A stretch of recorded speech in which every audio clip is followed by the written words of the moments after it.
ఇరాన్పై దాడికి అంటే ఇప్పుడు రష్యా ఊరుకుంటుందా? రష్యా కూడా డెఫినెట్గా ఇరాన్కి మరింతగా సహాయం చేస్తుంది.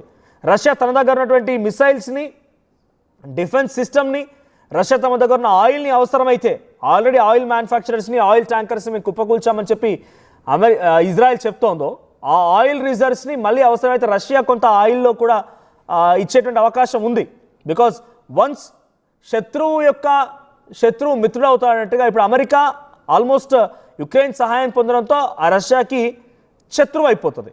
సో ఇప్పుడు రష్యా ఏం చేయాలి? మళ్ళీ అమెరికా శత్రువు అయినటువంటి ఇరాన్కి సహాయం చేయాలి. సో ఇరాన్కి సహాయం ఎలా ఉండబోతోంది? టెక్నాలజికల్గా కానీ, వార్ వెపన్ అందించడంలో కానీ, లేదు అనుకుంటే ఇంకా ఎక్కువగా అనుకుంటే కనుక డైరెక్ట్గా యుద్ధం చేసిన ఆశ్చర్యపోకండి. అటువంటి మాదిరిగా కూడా కొంత రష్యా ప్రయత్నం చేయొచ్చేమో. సో గతంలో టర్కీ పాకిస్తాన్కి తన సైన్యాన్ని పంపించి పాకిస్తాన్ మీదుగా ఇండియాపై ఎలా అయితే అటాక్ చేయించిందో, రష్యా తమ సైన్యాన్ని అటు ఇరాన్కి పంపించి ఇరాన్ చేత డైరెక్ట్గా వాళ్ళు మళ్ళీ అమెరికా లేదా ఇజ్రాయిల్ లేకపోతే యుక్రెయిన్పై దాడి చేయించవచ్చేమో. ఇక రష్యా వచ్చిందని డెఫినెట్గా కొంత వార్ ఎక్స్ట్రీమ్గా అయ్యే అవకాశం ఉంది. సో యుక్రెయిన్ సహాయం డెఫినెట్గా మరింతగా ఉధృతంగా మారే అవకాశం ఉంది. దీంట్లో రష్యాను కూడా తీసుకొచ్చి రష్యాను కూడా జోడించే అవకాశం ఉంది.